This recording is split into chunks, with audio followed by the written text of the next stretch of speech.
Hello friends, rankers पाठशाला YouTube channel पर आप सभी का हार्दिक स्वागत है। इस यूट्यूब चैनल पर सामान्य अध्ययन के प्रश्नों से संबंधित एक वीडियो सीरीज चलाई जा रही है, जिसमें लोक सेवा आयोग उत्तर प्रदेश द्वारा संपन्न कराई गई विभिन्न परीक्षाओं में जो सामान्य अध्ययन के प्रश्न पूछे गए हैं, उन प्रश्नों को हम लोग इस वीडियो सीरीज़ के अंतर्गत कवर कर रहे हैं। तो इससे रिलेटेड कई सारे प्रश्न पत्र को इस यूट्यूब चैनल पर करा दिया गया है। अगर आप इन वीडियोज़ को नहीं देखे हैं तो इस वीडियो के प्लेलिस्ट में जाकर इन सभी प्रश्नों को आप देख सकते हैं। तो इसी सीरीज़ को आगे बढ़ाते हुए आज एक नए पेपर को हम लोग करेंगे। वह पेपर है उत्तर प्रदेश जूनियर एडेड सहायक अध्यापक प्रधानाचार्य परीक्षा, जिसको 2021 में संपन्न कराया गया था। तो उसके सामान्य अध्ययन के प्रश्नों को आज हम लोग इस वीडियो में कवर करेंगे। तो आइए स्टार्ट करते हैं। इसमें जो पहला प्रश्न पूछा गया है वह है, अकबर ने किस वर्ष पहली बार जजिया कर समाप्त किया था? In which year Akbar ended the jizya tax for the first time? तो 1964 में अकबर द्वारा जजिया कर समाप्त किया गया था। इससे पहले 1564 में, और इसके पहले 1562 में दास प्रथा अर्थात युद्ध बंदियों को दास बनाने को, और 1563 में, यहाँ 1963 हो गया है, ये 1563 में तीर्थ यात्रा कर को समाप्त कर दिया गया था। अमरकोट के राजा वीरसाल के यहाँ 15 अक्टूबर 1542 ईस्वी को हमीदा बानो बेगम के गर्भ से अकबर का जन्म हुआ। अकबर का राज्याभिषेक 14 वर्ष की आयु में 14 फरवरी 1556 को पंजाब में गुरदासपुर जिले के निकट काला नौर नामक स्थान पर हुआ था। तो अकबर का राज्याभिषेक 1556 में हुआ था, और अकबर ने जजिया कर को समाप्त कब किया? 1564 में। बढ़ते हैं अगले प्रश्न की तरफ। अगला प्रश्न है, 1938 में भारतीय राष्ट्रीय कांग्रेस के अध्यक्ष कौन निर्वाचित हुए थे? Who was elected as the president of Indian National Congress in 1938? Abul Kalam Azad, Subhash Chandra Bose, JB Kripalani और पट्टाभी सीतारमैया। अब इनमें से जो इनको नियुक्त किया गया था अध्यक्ष, हुए सुभाष चंद्र बोस जी थे। 1938 में भारतीय राष्ट्रीय कांग्रेस के हरिपुरा अधिवेशन की अध्यक्षता सुभाष चंद्र बोस ने की थी। 1939 में ये त्रिपुरी अधिवेशन के अध्यक्ष निर्वाचित हुए, परंतु महात्मा गांधी से मतभेद के कारण अप्रैल 1939 में अध्यक्ष पद से इस्तीफा दे दिया। 1940 में रामगढ़ अधिवेशन की अध्यक्षता अबुल कलाम आज़ाद ने की थी। 1946 में मेरठ अधिवेशन की अध्यक्षता जेबी कृपलानी जी ने की थी, और 1948 में जयपुर अधिवेशन की अध्यक्षता पट्टाभी सीतारमैया द्वारा किया गया था। अगले प्रश्न की तरफ बढ़ते हैं। अगला प्रश्न है, अधोलिखित में किस वर्ष सुरेंद्र नाथ बनर्जी को सिविल सर्विस से हटाया गया था? In which of the following year Surendra Nath Banerjee was removed from civil services? तो किस वर्ष हटाया गया था? 1874 में। सुरेंद्र नाथ बनर्जी को सिविल सर्विसेज से 1874 ईस्वी में हटाया गया था। उन्हें 1869 ईस्वी में प्रतिस्पर्धात्मक परीक्षा देने की मंजूरी मिल गई थी, परंतु उम्र के विवाद के कारण रोक लगा दी गई। 1871 में इन्हें फिर से मंजूरी मिली और वे सिलहट में सहायक मजिस्ट्रेट के रूप में पदस्थापित किए गए, परंतु ये जल्द ही नस्लीय भेदभाव के कारण नौकरी से बर्खास्त कर दिए गए, और 1879 ईस्वी में इन्होंने दी बंगाली समाचार पत्र को प्रारंभ किया। तो परीक्षा में आपके पूछा जाता है, दी बंगाली समाचार पत्र का संबंध किससे है? तो इसका संबंध सुरेंद्र नाथ बनर्जी जी से है। अब इसका प्रारंभ कब किया गया? 1895 में, और 1902 में वे कांग्रेस के अध्यक्ष चुने गए। अगले प्रश्न की तरफ बढ़ते हैं। अगला प्रश्न है, ब्राह्मी लीव का उद्वाचन किया गया था? तो ब्राह्मी लीव का उद्वाचन जेम्स प्रिंसेप के द्वारा किया गया था। सर्वप्रथम 1837 ईस्वी में जेम्स प्रिंसेप ने अशोक के दिल्ली टोपरा लेख को पढ़ने में सफलता पाई थी। इन्होंने सर्वप्रथम सांची के स्तूप पर ब्राह्मी अक्षरों में अंकित दान शब्द के आधार पर ब्राह्मी लीव की वर्णमाला तैयार की थी। तो इसका संबंध किससे है? जेम्स प्रिंसेप से। बढ़ते हैं अगले प्रश्न की तरफ। अगला प्रश्न है, निम्नलिखित राजवंशों को नीचे दिए गए कूट का प्रयोग करते हुए काल क्रम में व्यवस्थित कीजिए। Arrange the following dynasties in the chronological order by using the codes given below. तो ये जो 4 राजवंश दिए गए हैं, उसमें शुंग वंश, हर्यक वंश, नंद वंश और मौर्य वंश है। अब हर्यक वंश, इसकी स्थापना जो है 1544 ईसा पूर्व से 412 ईसा पूर्व तक इसका कार्यकाल था। उसके बाद नंद राजवंश का जो कार्यकाल था 1544 ईस्वी से 344 ईस्वी से 324 ईसा पूर्व तक।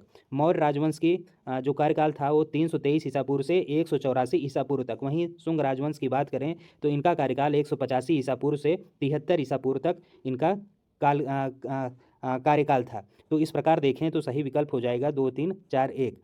बढ़ते हैं अगले प्रश्न की तरफ। अगला प्रश्न है, जनगणना 2011 के अनुसार भारत में साक्षरता दर कितनी है? तो जनगणना 2011 के अनुसार भारत की साक्षरता दर 74.04% है। जिसमें पुरुष साक्षरता 82.14% एवं महिला साक्षरता 65.46% है। परंतु 2011 की जनगणना के अंतिम आंकड़ों के अनुसार भारत की साक्षरता दर 73% है, जिसमें 80.9% पुरुष एवं 64.6% महिला साक्षरता है। बढ़ते हैं अगले प्रश्न की तरफ। अगला प्रश्न है उत्तर प्रदेश के बजट 2021-22। अब ये पुराना जो है करंट अफेयर से संबंधित प्रश्न है, तो इसको स्किप करते हैं। जैसा कि पहले ही बताया गया है मेरे द्वारा कि जितने भी करंट अफेयर्स के प्रश्न आपकी परीक्षा के लिए संभावित होंगे, उसके लिए एक अलग वीडियो बना के उन सभी प्रश्नों को हल करा दिया जाएगा। तो बढ़ते हैं 8वें प्रश्न की तरफ। 8वां प्रश्न है निम्नलिखित में से मृदा अपरदन के कारक या कारकों को पहचानें। अब जो 3 विकल्प दिया गया है, विकल्प क्या 3 उत्तर दिया गया है, जैसे बहता हुआ पानी, भूजल और समुद्र की लहरें। अब इसमें बताना है कौन कौन से मृदा अपरदन के लिए जिम्मेदार कारक है। तो इसमें जो है सभी मृदा अपरदन के लिए जिम्मेदार हैं। मृदा अपरदन एक भौतिक क्रिया है जिसके द्वारा मृदा पदार्थ एक स्थान से दूसरे स्थान पर पहुंचता है। मृदा पदार्थ जल अथवा वायु के माध्यम से स्थानांतरित होती है। मृदा क्षरण का मुख्य कारण बहता हुआ पानी, भूजल, समुद्र लहरें और हिमानी क्षरण आदि हैं। 9वें प्रश्न की तरफ बढ़ते हैं। 9वां प्रश्न है जैव विविधता है, बायोडाइवर्सिटी इज। अब जैव विविधता क्या है बताना है। 4 विकल्प इसमें दिया गया है। पहला है आनुवंशिक विभिन्नताएं, पृथ्वी पर उपस्थित सभी जैविक जातियां, जैविक समुदाय की विभिन्नता और पारिस्थितिकी तंत्र की विभिन्नताएं। अब इसमें कूट के माध्यम से उत्तर चुनना है। तो जैविक विविधता का संबंध जो जितने विकल्प दिए गए हैं उन सभी से है। तो आइए इसकी एक बार व्याख्या देख लेते हैं। किसी भी निश्चित प्रकृति क्षेत्र में पाए जाने वाले जीव जंतुओं तथा पेड़ पौधों को अनेक प्रजातियों की विविधता तथा संख्या को उस स्थान विशेष की जैव विविधता कहते हैं, बायोडाइवर्सिटी कहते हैं इसको। इसके अंतर्गत आनुवंशिकी विभिन्नताएं, पृथ्वी पर उपस्थित सभी जैविक जातियां, विभिन्न प्रकार के जीवक समुदाय, विभिन्न पारिस्थितिकी तंत्र आदि को शामिल किया जाता है। अगला प्रश्न है ध्वनि प्रदूषण की तीव्रता को मापते हैं। तो ध्वनि प्रदूषण की तीव्रता को किसमें मापा जाता है? डेसिबल में। इसकी एक बार व्याख्या देखते हैं। ध्वनि की तीव्रता को डेसिबल में मापते हैं। उच्च तीव्रता वाली ध्वनि जिसके कारण अशांति एवं बेचैनी महसूस होती है उसे ध्वनि प्रदूषण कहते हैं। WHO ने ध्वनि की उच्चता का स्तर दिन में 45 डेसिबल तथा रात्रि में 35 डेसिबल निश्चित किया है। कुछ ध्वनि स्रोत तथा उसकी तीव्रता निम्न है। सामान्य बातचीत की जो डेसिबल होती है वो कितनी होती है? 20 से 30 डेसिबल। उच्च आवाज़ में बातचीत 60 डेसिबल तक। हवाई जहाज़ की ध्वनि इसकी कितनी डेसिबल होती है? 90 से 120। और अंतरिक्ष यान का जो डेसिबल की बात करें तो 140 से 179 डेसिबल तक इसकी तीव्रता होती है। 11वां प्रश्न है निम्नलिखित में कौन सी बीमारी वायरस जनित है? तो जो विकल्प दिए गए हैं इसमें रेबीज़ जो है वायरस जनित बीमारी है। अन्य वायरस जनित रोग कौन है? एड्स, चेचक, पोलियो, डेंगू, ट्रिकोमा, खसरा आदि हैं। मियादी बुखार बैक्टीरिया जनित रोग है जो सल्मोनेला टाइफोसा नामक जीवाणु से होता है। ल्यूकीमिया क्या है? एक प्रकार का रक्त कैंसर है जो रक्त और अस्थि मज्जा से संबंधित है। अगर फाइलेरिया की बात करें तो यह क्या है? यह रोग अनेक प्रकार से सूत्रकृमियों के कारण होता है। तो ये इसका जो है फाइलेरिया एक कृमि के द्वारा फैलने वाला रोग है। 12वां प्रश्न है ECG किस अंग की विद्युतीय गति का ग्राफीय प्रदर्शन है?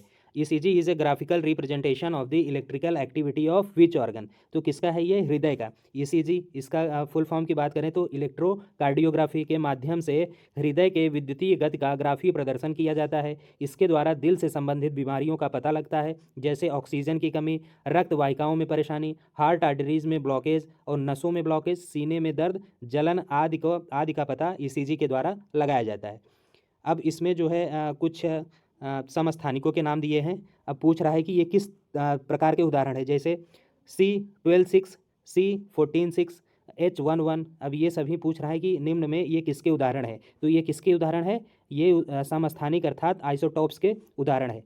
अब समस्थानिक क्या होते हैं एक बार इस पर नज़र डाल लेते हैं हम लोग। समस्थानिक अर्थात आइसोटोप एक ही तत्व के परमाणु जिनकी परमाणु संख्या या परमाणु क्रमांक समान होता है परंतु परमाणु भार भिन्न भिन्न होते हैं, ऐसे तत्वों को समस्थानिक कहते हैं। तो समस्थानिक में परमाणु संख्या या परमाणु क्रमांक समान होता है और परमाणु भार अलग अलग होता है।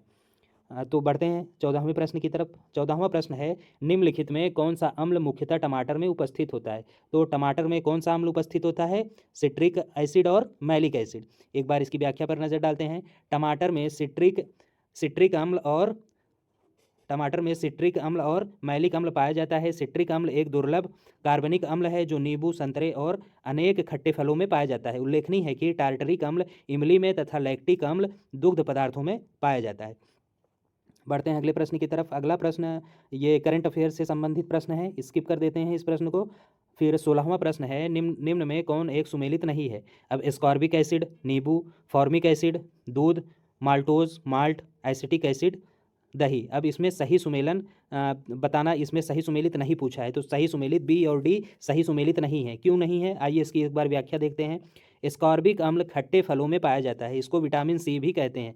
नींबू चूंकि खट्टा फल है, इसलिए एस्कॉर्बिक अम्ल को नींबू के साथ सुमेलित माना गया है। अगर एस्कॉर्बिक खट्टे फलों में सही है। फॉर्मिक एसिड की बात करें तो ये कहाँ मिलता है? लाल चींटियों के डंक में, लाल चींटियों के काटने से जो चरपराहट होती है अंगों पर, वो किसके कारण होता है? फॉर्मिक एसिड के कारण। माल्टोज में माल्ट और एसिटिक एसिड सिरके में पाया जाता है। बढ़ते हैं अगले प्रश्न की तरफ। अगला प्रश्न भी करंट अफेयर से संबंधित है, तो इस प्रश्न को करने का कोई औचित्य नहीं है, स्किप कर देते हैं। फिर 18वां प्रश्न है, निम्न में से कौन भारत का पहला 100% जैविक केंद्र शासित प्रदेश बना? तो कौन बना है? लक्षद्वीप। ये भी करंट से संबंधित है, लेकिन पूछ सकता है, पहला ऐसा भारत का केंद्र शासित प्रदेश था, इसलिए कृषि मंत्रालय द्वारा लक्षद्वीप को भारत का पहला 100% जैविक केंद्र शासित प्रदेश घोषित किया है। इस केंद्र शासित प्रदेश में सभी कृषि कार्य बिना सिंथेटिक उर्वरकों और कीटनाशकों का संपन्न किया जाता है। लक्षद्वीप से पहले सिक्किम भारत का पहला 100% जैविक राज्य घोषित किया गया था। अगला प्रश्न है, निम्न घटनाओं को कालानुक्रम में व्यवस्थित कीजिए और नीचे दिए गए कूट से सही उत्तर चुनिए। अब इसका कालक्रम बताना है कि मतलब कौन सी घटनाएं पहले घटित हुई और कौन सी बाद में। जो 4 घटनाएं दी हुई हैं उसमें जैसे पहला साइमन आयोग की नियुक्ति, जलियांवाला बाग हत्याकांड, महात्मा गांधी की दांडी यात्रा और फिरोज शाह मेहता की मृत्यु। अब इसमें देखें तो फिरोज शाह मेहता की मृत्यु जो है 5 नवंबर 1915 में हुई। जलियांवाला बाग हत्याकांड 13 अप्रैल 1919 को हुआ और साइमन आयोग की नियुक्ति 8 नवंबर 1927 को हुआ और महात्मा गांधी की दांडी यात्रा कब हुई? 12 मार्च 1930 को। अब बढ़ते हैं अगले प्रश्न की तरफ। अगला प्रश्न है, निम्नलिखित नेताओं में से किस क्रांतिकारी संगठन अभिनव भारत समाज की स्थापना की थी? तो किसने की थी? विनायक दामोदर सावरकर ने। विनायक दामोदर सावरकर द्वारा अभिनव भारत समाज की स्थापना की गई और कब की गई? 1904 में। अभिनव भारत की शाखाएं महाराष्ट्र के अलावा कर्नाटक और मध्य प्रदेश में भी स्थापित की गई थी। इस संस्था का वार्षिक सम्मेलन गुप्त रूप से होता था। अभिनव भारत के ही एक सदस्य पांडुरंग महादेव आप्टे को रूसी क्रांतिकारियों से बम बनाने का कला सीखने के लिए पेरिस भेजा गया था। अगले प्रश्न की तरफ बढ़ते हैं। 21वां प्रश्न है, 2011 में भारत की जनसंख्या विश्व के जनसंख्या के कितने प्रतिशत थी? तो 17.5% थी। 2011 की जनगणना के अनुसार भारत की जनसंख्या विश्व की जनसंख्या के 17.5% थी। 2011 की जनगणना के अनुसार भारत की कुल जनसंख्या 121.08 करोड़ है, जो कि चीन के बाद जनसंख्या की दृष्टि से विश्व में दूसरे स्थान पर है। 22वां प्रश्न है कि कुमायूं हिमालय निम्नलिखित में से किस नदियों के बीच है? तो कुमायूं हिमालय सतलज और काली नदियों के बीच स्थित है। पंजाब हिमालय सिंध और सतलज नदियों के बीच, और नेपाल हिमालय की बात करें तो यह काली और तीस्ता नदियों के बीच है। असम हिमालय तीस्ता और दिहांग नदियों के मध्य स्थित है। अगला प्रश्न है, हरित क्रांति संबंधित है। तो हरित क्रांति खाद्यान्न फसलों के उत्पादन से संबंधित है और हरित क्रांति 1960 के दशक में नॉर्मन बोरलॉग द्वारा शुरू किया गया था। उन्हें विश्व में हरित क्रांति के जनक के रूप में जाना जाता है। किसे? नॉर्मन बोरलॉग द्वारा। और कब इसकी शुरुआत हुई? 1960 में। भारत में हरित क्रांति के जनक मुख्य रूप से एम एस स्वामीनाथन को माना जाता है। भारत में हरित क्रांति के परिणाम स्वरूप खाद्यान्न विशेषकर गेहूं और चावल के उत्पादन में भारी वृद्धि हुई। अगला प्रश्न है, भारत का कौन सा समुद्र तट प्रायः चक्रवात से प्रभावित रहता है? तो भारत का उड़ीसा जो समुद्र तट है वो प्रायः चक्रवात से प्रभावित रहता है। भारत की संपूर्ण तट रेखा विशेष रूप से पूर्वी तट चक्रवातों के लिए संवेदनशील है, जबकि भारत का पश्चिमी तट चक्रवातों की प्रबलता और आवृत्ति दोनों ही संदर्भ में अपेक्षाकृत कम संवेदनशील है। अब भारत का अगर मैप देखेंगे आप तो ये है पूर्वी तट और ये पश्चिमी तट। तो पूर्वी तट जो है ये हमेशा से चक्रवातों के लिए प्रबल क्षेत्र है। यहाँ पर चक्रवातों की बारंबारता और तीक्ष्णता बहुत अधिक होती है। वहीं पश्चिमी घाट में तुलनात्मक रूप से कम होती है। 25वें प्रश्न की तरफ बढ़ते हैं। तो 25वां प्रश्न है, निम्नलिखित में कौन सा भारत का सबसे बड़ा रेलखंड है? जो चार विकल्प दिए गए हैं उसमें उत्तरी रेलवे खंड भारत का सबसे बड़ा रेलखंड है और इसका उत्तरी रेलवे खंड का मुख्यालय कहाँ है? नई दिल्ली में। इस मंडल के अंतर्गत दिल्ली 1, दिल्ली 2, अम्बाला, फिरोजपुर, लखनऊ, मुरादाबाद डिवीज़न आता है। अगला प्रश्न है ये रीजनिंग से संबंधित है, तो रीजनिंग के प्रश्न को हम अभी स्किप कर देते हैं। रीजनिंग और मैथ्स के प्रश्नों को स्किप करते हैं, इसका अलग से वीडियो बनाकर रीजनिंग और मैथ्स के सारे प्रश्नों को हल करा दिया जाएगा। 31वां प्रश्न है, जो मृदा जल के वहन द्वारा जो मृदा जल के द्वारा वहन होती है कहलाती है। तो जो मृदा जल के द्वारा वहन होती है ऐसी मृदा को हम लोग जलोढ़ मृदा के नाम से जानते हैं। यह मृदा नलियों द्वारा अपरदित पदार्थ से निर्मित होती है। इन मृदाओं में पोटास व चूना प्रचुर मात्रा में मिलता है तथा फास्फोरस, नाइट्रोजन और जीवांश का अभाव होता है। यह मिट्टी धान, गेहूँ, गन्ना, दलहन, तिलहन आदि की खेती के लिए उपयुक्त मानी जाती है। बाढ़ के मैदान की कांप को स्थानीय रूप से खादर कहा जाता है और पुरानी कांप को अपरदन से अप्रभावित होती है बांगर कहा जाता है। 32वां प्रश्न है, भोज्य एवं भक्षक के रूप में विभिन्न प्रजातियों का अनुक्रमिक संबंध है। तो किससे संबंध है? भोजन श्रृंखला, फूड चेन से। भोज्य एवं भक्षक के रूप में विभिन्न प्रजातियों का अनुक्रम संबंध भोजन श्रृंखला कहलाता है। इसका निर्माण कई पोषीय स्तर के जीव आपस में मिलकर करते हैं। भोजन श्रृंखला विभिन्न क्रमिक पोषण स्तरों की संयुक्त श्रृंखला होती है। आहार श्रृंखला में पोषण स्तर आधार स्तर पर स्वपोषित जीवों का होता है, जिसके अंतर्गत हरे पौधे आते हैं जो प्रकाश संश्लेषण विधि से अपना भोजन स्वयं तैयार करते हैं। बढ़ते हैं 33वें प्रश्न की तरफ। 33वां प्रश्न है, समुद्र के तल पर रहने वाले जंतुओं को कहा जाता है। तो समुद्र के तल पर रहने वाले जंतुओं को बेंथिक कहा जाता है। बेंथिक जीव बहुत महत्वपूर्ण होते हैं क्योंकि वे जल की गुणवत्ता के अच्छे संकेतक होते हैं। बेंथिक जोन अर्थात नितल स्थल क्षेत्र जल के निम्नतम स्तर का पारिस्थितिकी क्षेत्र है। यह जलीय पारिस्थितिकी तंत्र के स्वास्थ्य में महत्वपूर्ण भूमिका निभाता है। छोटे सूक्ष्म बेंथिक जीव इस क्षेत्र में रहते हैं और निम्न क्षेत्र के जानवरों के लिए भोजन के स्रोत के रूप में उपलब्ध होते हैं। तो बेंथिक क्या है? समुद्र तल पर रहने वाले जंतुओं को बेंथिक के नाम से जाना जाता है। अगला प्रश्न है, एक पावर हाउस का सामर्थ्य 200 मेगावाट है। तो इसके द्वारा प्रतिदिन कितनी ऊर्जा उत्पन्न की जाती है? तो इसके द्वारा प्रतिदिन अगर इसको सॉल्व करें तो 4800 मेगावाट प्रति घंटा, 4800 मेगावाट घंटा इसका उत्तर आएगा। इसको सॉल्व करें तो ये फॉर्मूला है सामर्थ्य का, W/T। इनमें सभी का अगर हम वैल्यू पुट करें तो हल करेंगे तो 4800 मेगावाट इसका उत्तर आएगा। बढ़ते हैं अगले प्रश्न की तरफ। अगला प्रश्न है, राष्ट्रीय विज्ञान दिवस मनाया जाता है। तो राष्ट्रीय विज्ञान दिवस प्रतिवर्ष 28 फरवरी को मनाया जाता है। इसका उद्देश्य लोगों में विज्ञान के प्रति जागरूकता को बढ़ाना। 28 फरवरी 1928 को भौतिक विज्ञानी CV रमन द्वारा रमन प्रभाव की खोज को चिन्हित करने के लिए इस दिवस को मनाया जाता है। इस खोज के लिए CV रमन को 1930 में भौतिक विज्ञान में नोबेल पुरस्कार से सम्मानित किया गया था। तो विज्ञान दिवस क्यों मनाया जाता है? विज्ञान दिवस CV रमन के जन्म दिवस के रूप में मनाया जाता है और CV रमन को 1930 में भौतिक का नोबेल पुरस्कार से सम्मानित किया गया था। बढ़ते हैं अगले प्रश्न की तरफ। अगला प्रश्न है, भारतीय केंद्र सरकार द्वारा प्रारंभ किया गया जल जीवन मिशन हर घर में एक नल का लक्ष्य सर्वप्रथम किस राज्य ने पूर्ण किया? तो किसने पूर्ण किया? गोवा ने। ये भी करंट अफेयर से संबंधित है, तो इस प्रश्न को स्किप कर देते हैं। 37वां प्रश्न है, भारत के किस राज्य में धार्मिक त्यौहार थाई पूसम मनाया जाता है? तो भारत के तमिलनाडु राज्य में धार्मिक त्यौहार थाई पूसम मनाया जाता है। यह त्यौहार तमिल हिंदू समुदाय द्वारा मनाया जाता है जो भगवान मुरुगन को समर्पित है। थाई पूसम शब्द एक महीने के नाम है जो ये तारे के नाम का मेल है। यह बुराई पर अच्छाई की जीत का उत्सव है। यह त्यौहार केरल में थाई पूयम के रूप में मनाया जाता है। यह त्यौहार USA, श्रीलंका, अफ्रीका, थाईलैंड जैसे अन्य देशों में भी तमिल समुदाय द्वारा मनाया जाता है। बढ़ते हैं अगले प्रश्न की तरफ। अगला प्रश्न है 38वां, किसानों की आय बढ़ाने हेतु किस राज्य द्वारा किसान कल्याण मिशन का शुभारंभ किया गया? तो ये भी करंट अफेयर से संबंधित प्रश्न है, तो इस प्रश्न को हम लोग स्किप करते हैं। अगला प्रश्न भी करंट अफेयर से संबंधित है। ये बुकर पुरस्कार 2020 से संबंधित प्रश्न पूछा गया था, स्किप कर देते हैं। फिर ये भी प्रश्न करंट अफेयर से है। 41वां भी करंट अफेयर से है। 42वें प्रश्न की तरफ बढ़ते हैं। तो 42वां प्रश्न है, पुदुचेरी किस उच्च न्यायालय के क्षेत्राधिकार के अंतर्गत आता है? तो पुदुचेरी मद्रास उच्च न्यायालय के क्षेत्राधिकार के अंतर्गत आता है। भारतीय संविधान के अनुच्छेद 214 के अनुसार प्रत्येक राज्य के लिए एक उच्च न्यायालय होगा, परंतु अनुच्छेद 231 के तहत संसद विधि बनाकर 2 या 2 से अधिक राज्यों अथवा किसी संघ शासित प्रदेश के लिए एक ही उच्च न्यायालय स्थापित कर सकती है। अनुच्छेद 217 में उच्च न्यायालय के न्यायाधीशों की नियुक्ति और उनके पद संबंधी प्रावधान किए गए हैं।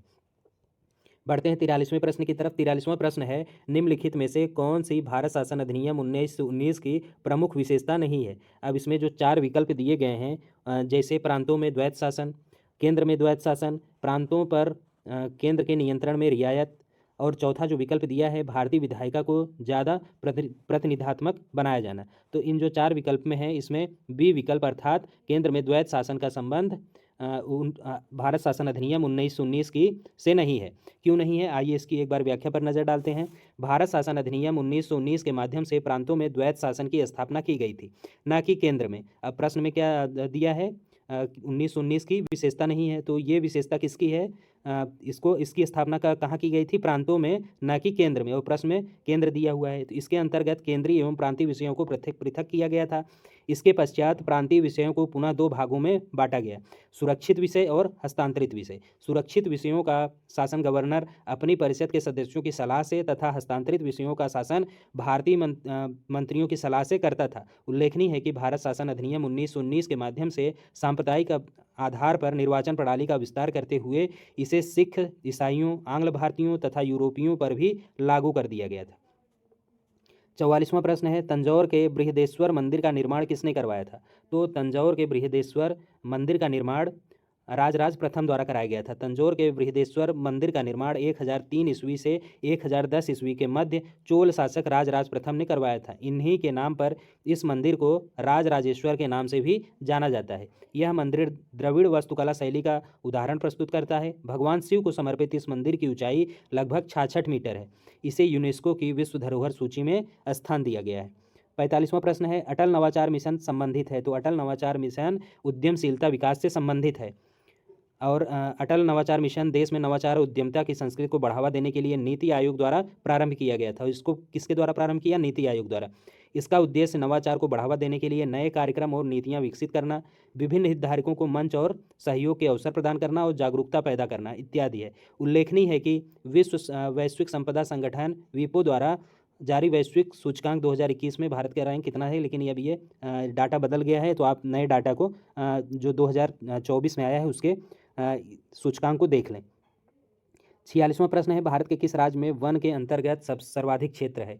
तो वन सर्वेक्षण रिपोर्ट जो अभी 2023 में आई है उसके अनुसार आप इस प्रश्न को देख ले। अभी इसमें यहाँ जो दिया गया है ये पुराना डाटा दिया गया है, तो पुराने डाटा का यहाँ कोई औचित्य नहीं बनता है देखने का।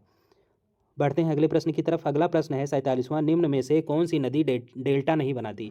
तो कई बार ये प्रश्न मैं आपको हल करा दिया हूँ, बार बार ये प्रश्न आपकी परीक्षा में पूछा जाता है। तो नर्मदा नदी जो है डेल्टा का निर्माण नहीं बल्कि ज्वार नदमुख या एस्चुरी का निर्माण करती है। नर्मदा का उद्गम मैगाल पर्वत श्रेणी में अमरकंटक के पास से होता है। यह नदी 1312 किलोमीटर लंबी है। पश्चिम की ओर प्रवाहित होते हुए अरब सागर में गिरने वाली यह प्रायद्वीपीय भारत की सबसे बड़ी नदी है। उल्लेखनीय है कि कृष्णा, गोदावरी और महानदी बंगाल की खाड़ी में गिरने वाली नदियां हैं जो डेल्टा का निर्माण करती हैं। अगला प्रश्न है, कैबिनेट मिशन भारत में कब आया। तो कैबिनेट मिशन भारत मार्च 1946 में आया।